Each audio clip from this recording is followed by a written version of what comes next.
Caaltuuni obboleeyyan lamaan rahima lamaa waa nyaachiftee ofii bilbila cufattee manatti galteetti. Hin barbaachisaa wanni akkana sirraa bareeda wanni akkana har odoo muktaar mucaa kana aaree dhaye har'a bulchaan odoo aarii muktaarii dhaye har odoo warra dhiigatanii har odoo lubbuu wal baasanii caaltuu biraan gaa viidiyoo kiyya kana yoo baafte mucaa ilmaan isaa guddifatu deebise ofii qubna garii gootee horii boru baktaa'u har ilmaan abbaa tokko nyaachisaa jirti sirraa bareeda sirraa tola himmootu qarummaan akkanaa maali bilbila maaliif cufatta eenyu ati wanni bilbila cufattu maaltu bilbila si cufsisiisa har ammootuyyuu jara lama wal nyaafatte haati qabeenya oofatte ijoollee lama wal fixxe. Assalamu alaikum wa rahmatullahi wa barakatuh. Akkam jirtu nagaa keessanii fayyaa keessanii jecha anillee nagaa koota alhamdulillah galata rabbii wanni caaltuun dalayde wanni caaltuun hojjattu waan baay'ee nama jibbisiisu jechuudha. Yaa jamaa ofii isiitii fi bilbila cufattee obboleessa miskiina ilmaan guddifatu joornaataa dalagatee midhaan isaa haamate sa'aatiin kun asmaraadha yaa jamaa ofii isiitii bilbila cufattee manatti ol deebitee teetti jechuudha.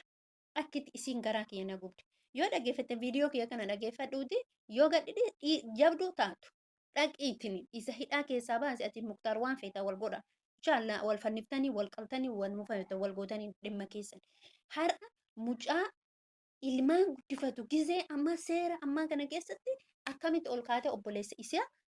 ijoollee lamaa warra odoo ijoolleen kun warra gumaa wal godhani maal ta'uu hedde bu'eessa dhaquu hedde nuti. Kanaaf ofii isiiti bilbila cufattee ol deebitee biddeen ho'a nyaatti buna ho'a dhuydi shaayii ho'itu dhuydi isa achi tartiin isa nyaatti injiraan isa nyaata si lafa qorra bura qorri isa guba maali jechuudha akkamitti yaadde sitti dhagaamumsi ofii isiiti bakka zanaafataatti akkamitti mootuu namni waan akkanaa dalagee bilbila cufata. Ofii balleessite akkamitti bilbila cufatta sitti dhagaamu ati ilmoon qabdu ilmoo matee taani ilmaan isaa argasanii nyaatti dhuydi maan jedhin maaliif yaanne maaliif sitti dhagamne maal jechuudha ati intala akkami sammuu akkamii yaadda jabaa goote bilbila nama jala cufatti kasitti bilbilu fira isaati bakka jirtu sin beekani akka nama waa hate indeun kun yakkaan qabamtaayyuu. Warri keessunu warra akkami horii qabda odoo jennuyyuu nama garamta hedduu takka nama garamti wallahi lazi borbar maqaan zariiteetitti baa isa bira tare qabeenni maal abbaa isa illikiitu akkana godha jechuudha gurba fakkeenya muktaariin illikiin akkamitti dubartiin qabeenni kiyya dhoofattiidha malee ani gaafa tokko gaafa taa'e laan isiin akkamitti qabeenni kiyya dhoofatti dubartii taatee jedha malee har'ammoo wanna gaarii dalage jechuuf isa deeggaruuf himti. Garuu isiin immoo dubartii taatee abbaa obboleeyyaniif obboleeyyaa dhiiga wal buusisiisanii otoo jedhanii qeeguma ilmaanii baluuti eenyu jedharree gaafsanillee sima jedhan jechuudha akka biraan dhufu. Simatu waan nyaachise jedha. Ka biraa sitti dhufu. Bakka biraatii sitti dhufu. Maaliif iyyaanneeti dubartiidha miti? Maali ilmooti ya boruu tana maan jedhin? Har'a ilmoo isaa tan isarraa agarte zarii isaa ta'e eessa fiduu wada maaliif iyyaan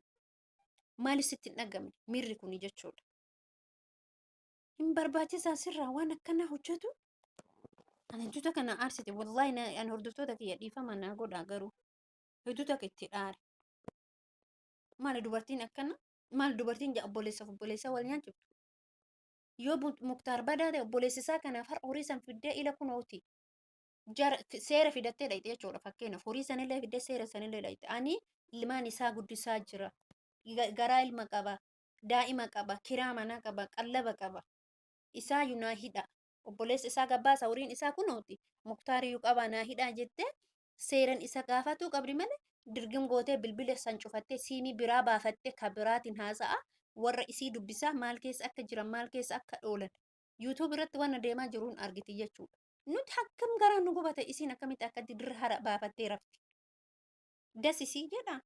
Mi isinumayyuu das jedha isin waan biraan dhiisate. Ajaa'iba rabbii wallahi lasii makitti garaa kan coggaraa gubdee baratti. Otoo jennu otoo si jaalannu amma immoo jaalala duubatti hadhaatti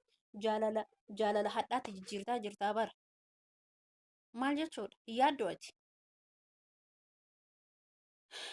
yoo dhuguma viidiyoo kiyya kana bulchalleen ka dhaggeeffatu ta'e yoo muktaarillee ka dhaggeeffatu ta'e obboleessa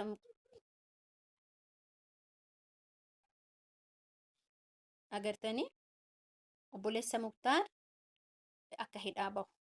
sababni isaa caaltuu soqamee caaltuun jechuudha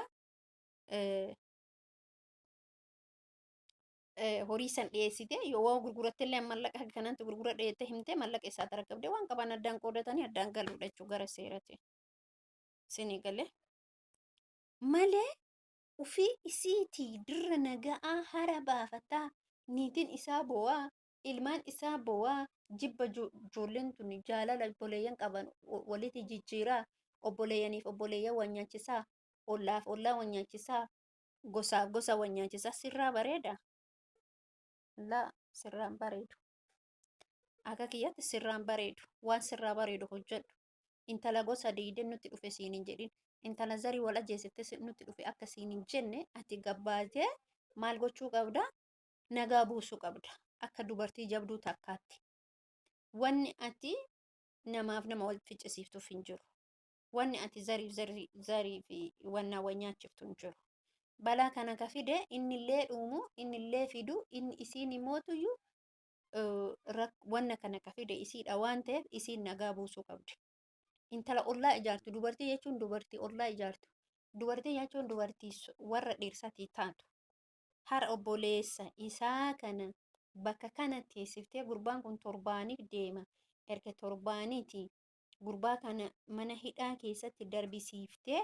ufii bilbila cufattee taa'uun isin mal mee isinumtuu hordoftoota kiyya mee isinumti jedha isinumtuu jedhame hin bareeda isiin eenyu ani wallahi lazim jechuudha akkitti isin garaa kiyya na gubde gaa viidiyoo bulchaa laalu mucaan aaree miira biraa keessa jira maaltu natti dhagame akkamitti dubartiin horii borbaaf taayu ol fuutee isiin har'a waan kana dalaguun sirriidha sirrii miti wallahi lazim sirrii miti hin barbaachisu illee sijammadu wanni akkanaatu yoo hin barbaachisu namarra nama kamirraayyuu hin barbaachisu sirraa hin barbaachisu isarrallee hin barbaachisu balbala kissii wal dhaabu maaliif barbaachisa balaa keetiin namni maaliif rakkoon tokko irra ga'a maali ati dubartii akkanaati si jajaan turre har'a gostumti seesunu warra kee afaan qabattii bar gostumti muktaar isin nama biyya tokko illee taatu zariin intala sanii zarii akkana nama gootu zarii akkas nama gootu siin jedhani maaliif hin qaaneffan innaa lillahi wa innaa ilayhi raaji'uun taarikuma taarika argaa deemna bar bismillahi rahmaanir rahiim maal ajaa'iba nutti ta'e wallahi billahi ajaa'iba nutti ta'e bakka dhumanne jira jechuudha bakka gaafa kun akkana dalagu gaaf kun akkana dalagu gaaf kun akkana dalagu akira akkam taana nuti way gudee ani bar nagarrameen jira wallahi dhasiin intalli ka ofiitti bakka dhokattee bakka namni hin beeku amma fakkeenya bulchaan immoo iddoo isiin jirtu hin beeka yaada mana dhaquu dida malee maaliif hin dhayne bulchaa ati mana isii iddoo isiin jirtu dhayxee maaliif hin finne naganumatti dhaabaa nagaatti laayik share subscribe godhaa